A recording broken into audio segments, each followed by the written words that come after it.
State of the Nation.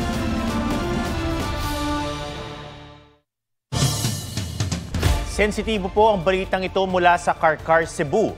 Kritikal ngayon sa ospital ng isang lola matapos siyang sunugin ng lalaking manugang. Ang insidente, pinavideo pa ng suspect sa kanyang anak. Yan ang report ni Marie Dumabok ng GMA Regional TV. Sa gitna ng paglalaban ng 84 anyos na lola na yan sa Karkar City, Cebu, naganap ang hindi inaasahan.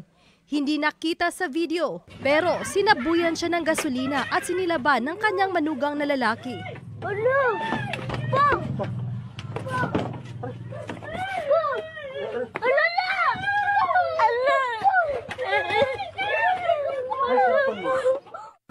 Kritikal at inoobserbahan sa ospital ang biktimang nagtamo ng third-degree burns. Ang video ng insidente kuha ng 11 anyos na apo ng lola sa utos daw mismo ng kanyang amang suspect na lasing daw noon. Nakuha sa cellphone papa na ko, iyagatag na videoan daw yung lula. Na mo to, istoryahan na sila. Na mo to, iyang gikuha ang iyang bag. Iyang gikuha ang tumbler na naisulod daw sa nakasimot mo ko. Baho ugas. Nakakulong na ang suspect at sinampahan ng reklamong frustrated murder. Batay sa investigasyon, nagtalo ang dalawa nang hanapin ng suspect sa biyenan ang kanyang misis na hindi pa umuwi mula noong Disyembre. Itong suspect at yung victim, meron na silang mga previous na grudges, personal grudges. Kasi ayon pa sa ating suspect, binibrainwash niya daw ng lola yung asawa niya. Then later on, sinabi ng suspect na hindi ata umuwi sa bahay, hindi umuwi yung misis niya sa bahay. Kana akong asawa, ma'am.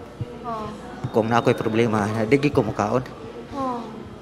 Mara na, ma'am. Sa panamurag imong daot ko sa kong asawa. Pero ayon sa kanilang anak, naglayas ang ina dahil sa pangbubugbog ng ama. Maglago siya, damay yun may ba, niya ako mama. Ang kanan. Dapaton ako mama ba, niya. Bakos ko sa bakos ato pumipuyo naga ko sa bakos kuyawan ko ato pakita lula na ko banan iling ato dayang gibuhat. Pero mapasaylo rin naman ng papa? Dili na. Ha? Dili na mapasaylo ko papa luoy kay ko lula. Tiguwang na gud ako lula gud nga iyang gilanganan wala respeto. Marie Dumabok ng GMA Regional TV. Nagbabalita para sa GMA Integrated News. Iniulat ng US media company na Bloomberg na nabiktima ng mga Chinese hacker ang website ng Office of the President. Batay sa report, nakuha umano ang ilang military documents, kabilang ang mga may kinalaman sa West Philippine Sea. Nangyari umano ang hacking noong 2023 hanggang sa kalagitnaan ng 2024. Ang Department of Information and Communications Technology o DICT at Armed Forces of the Philippines o AFP hindi kinumpirma ang ulat. Pero ayon sa DICT, mula 2018 hanggang 2022 pa ang huling impormasyon nila ng hacking incident at wala na raw bagong insidenteng nagtagumpay. Sabi naman ng AFP, patuloy na pinalalakas ng pamahalaan ang cybersecurity ng bansa.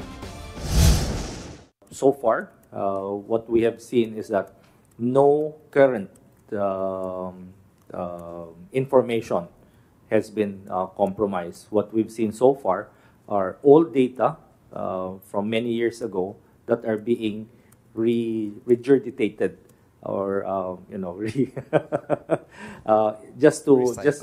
recycled just to make an impression that they were successful in doing so. We have been trying to tweak our organization to the contemporary new challenges. We are able to detect and we are able to deter these attacks. Nagtaas ng Code White ang DOH para sa pista ng Jesus Nazareno. Sa pagpupugay o pahali kung saan tuloy-tuloy ang pila ng mga namamanata, may ilang emergency ng tinugunan. Mula sa Quirino Grandstand, may live report si Katrina Son. Katrina? Atom, kahit may pag-ulan ay hindi ito ininda ng mga nakapilang depoto sa pahalik o pagpupugay sa Poong Jesus Nazareno dito sa Quirino Grandstand sa Maynila. Sa pila pa lang, taimtim nang nagdarasal ang ilang namamanata. May nais ipagpasalamat ang paggaling mula sa karamdaman. Ang hiling naman ng iba, di lang daw para sa sarili, kundi para sa mga mahal sa buhay. Ang hiling ko lang na yung manugang ko gumaling. Makarecover ba siya? Yun lang. Kasi siya, October 15 siya na-stroke yun. Hanggang ngayon, yung katawan lang, yung isa lang. Alam mo na pag na-stroke. Good health sa lahat ng members of the family. Yung magkaroon ng magandang kabuhayan mga anak, huwag magkakasakit. Yun na lang importante eh. Isa pang pinagpapasalamat ng mga deboto ang maayos at mabilis na usad ng pila ngayon. Todo higpit pa rin ang pagbabantay ng mga volunteer.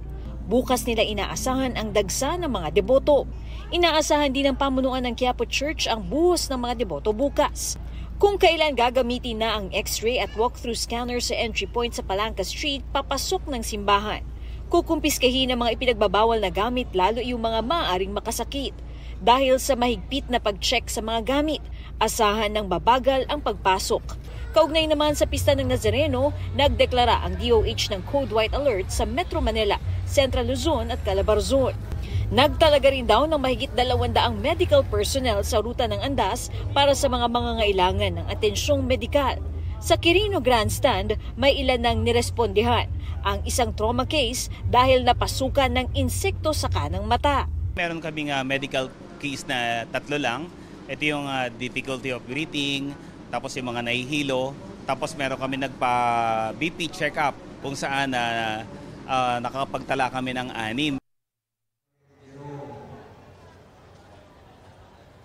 Atom, sa ngayon naman ay tuloy-tuloy ang ginagawang pag-iensayo ng mga magpo-perform para sa program bukas. As of 9 p.m. Atom ay umabot na sa 10,000 ang mga deboto na nagpunta rito sa Quirino Grandstand sa Maynila. At may paalala rin ng MMDA na sa mga pupunta rito dapat siguraduhin daw na handa pumila, nakakain na at nakainom na ng gamot kung kinakailangan. Atom? Maraming salamat, Katrina Son.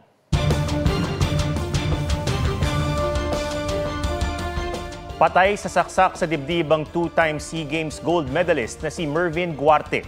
Patay sa investigasyon, pinaslang si Guarte matapos makipag-inuman sa bahay ng kaibigang konsehal sa Calapan Oriental, Mindoro. Nakitulog siya sa sala at doon sinaksak ng salarin.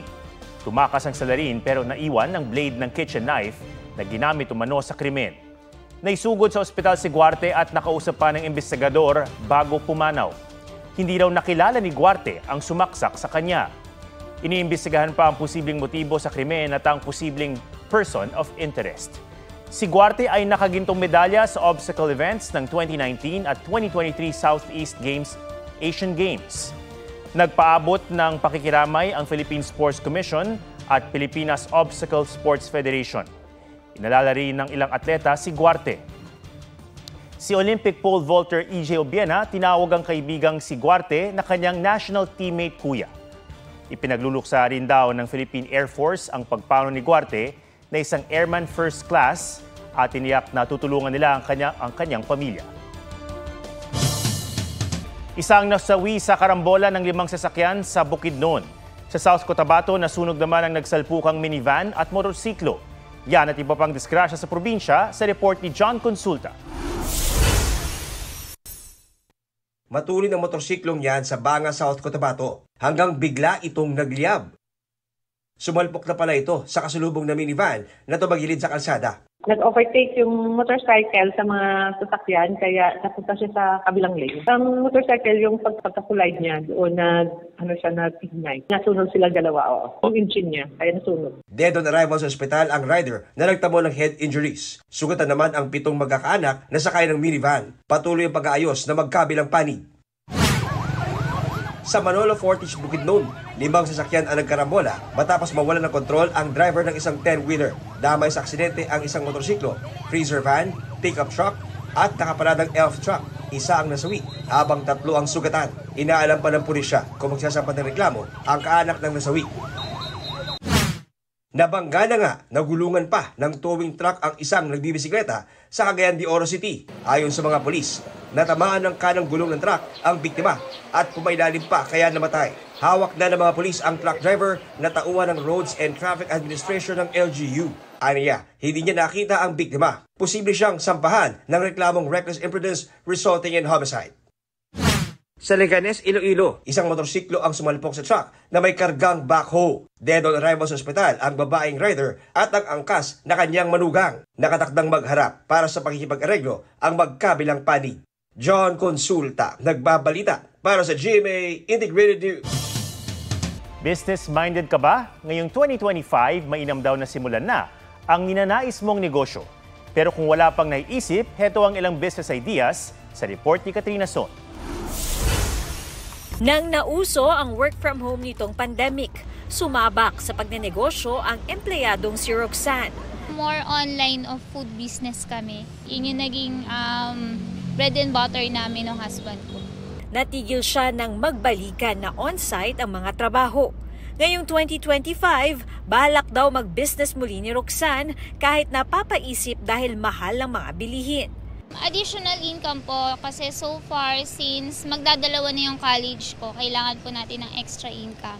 Si Ginaline naman, ready to wear clothes ang negosyo noon. Natigil man, nag-iipon daw siya para makapagsimula muli. Kung sakaling mabigyan ng chance magkaroon ng puhunan, ganun, kasi mas sanay na ako sa in and out. Ano naman kaya ang nais na negosyo ng iba kung sakali? For me, it's coffee shop kasi lahat naman tayo nahihilig na sa coffee. Mga pastries.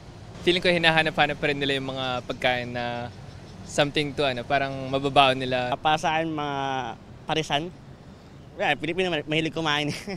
Sabi ng Philippine Chamber of Commerce and Industry o PCCI, magandang magsimula ng negosyo ngayong taon, online man o may pwesto o brick and mortar. There are many internet users now. And so it's easy for them to go into the internet. So e-commerce will even grow more than 20%. Ang forecast ng PCCI, magiging patok ang food stall business dahil mabilis at madaling pasukin. Sunod ang freelancing sa digital media o creatives. Maaari rin daw subukan ang mobile car wash, lalo't dumarami ang mga may sasakyan. Maganda rin daw ang solar energy business dahil marami na ang nag-a-adopt ng sustainable living. Hindi rin daw mawawala ang wellness centers para sa mga health conscious o nais ma-relax from everyday stress. At anumang pet-related business, lalo't maraming nag-aalaga ngayon ng aso o pusa. Iba pa rin daw ang may sariling negosyo kahit maliit lang. Pero para mapaunlad ito, dapat samahan ng sipag at tiyaga at humanap ng mentor para magabayan. Most of these successful businesses, they all were micro before. They were small. If you fail, stand up right away and even do better. Mas siya, fulfilling kasi mas malaki siya, yung kinikita niya sa totoo, mas malaki siya sa 8 to 5 job. Katrina Son, nagbabalita para sa GMA Integrated News.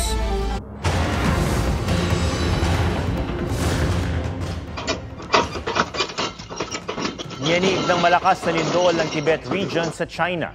Sa ulat ng Xinhua News Agency, hindi bababa sa 126 ang nasawi at 188 ang sugatan.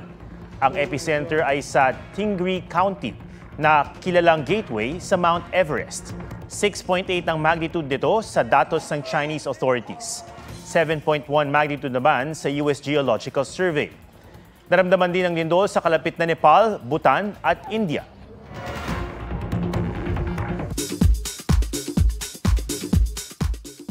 Hindi lang si Khalil Ramos ang nag-drive pa 2025 with his dream car.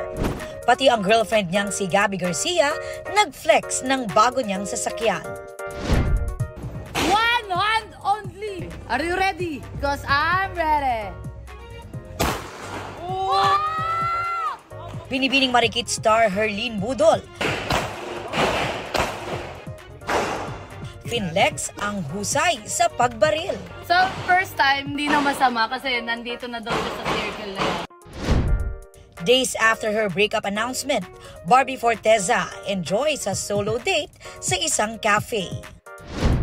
Sa Hollywood, divorce settlement ni Jennifer Lopez at Ben Affleck na isapinal na. Kabaliktaran naman para kina Zendaya at Tom Holland na ayon sa report ng American Celebrity News website na TMZ ay engaged na matapos mapansin ang diamond ring ng aktres sa Golden Globes red carpet. Batay sa report, habang nasa isa sa mga family home ni Zendaya sa US, doon daw lumuhod si Tom at nag-propose. Sabi ng isang source, ang power couple lang ang nasa bahay nang mangyari ang proposal. Aubrey Carampel, nagbabalita para sa GMA Integrated News.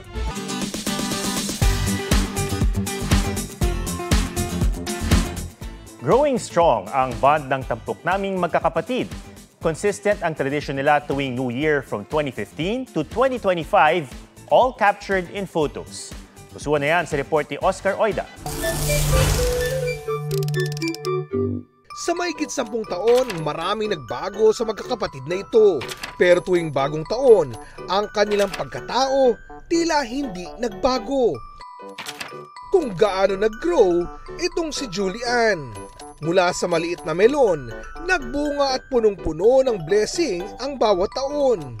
Hawak ba na may yumayabong na sa dahon? Pasasalamat na rin sa kayod ng amang magsasaka. Pero nagsimula talaga ang sibling tradisyon na ito noong 2016, kung kailan na taong parehong damit ang suot ni James nang salubungin ang 2015. Hanggang sa inulit na noong 2017, 2018, 2019, 2020, 2021, 2022. Nawala pa pero nakita bago salubungin ang 2023 at natuloy hanggang 2024. Kaya this 2025, viral ang kanilang New Year vibe. Kaya kahit nasa Canada, ang kapatid nilang si April Choi, ginawan nila ng paraan thanks to technology. Oscar Oida, nagbabalita para sa GMA Integrated News. Yan po ang State of the Nation para sa mas malaking misyon at para sa mas malawak na paglilingkod sa bayan. Ako si Ato Maraulio mula sa GMA Integrated News, ang News Authority ng Pilipino. Huwag magpahuli sa mga balitang dapat niyong malaman. Mag-subscribe na sa GMA Integrated News sa YouTube.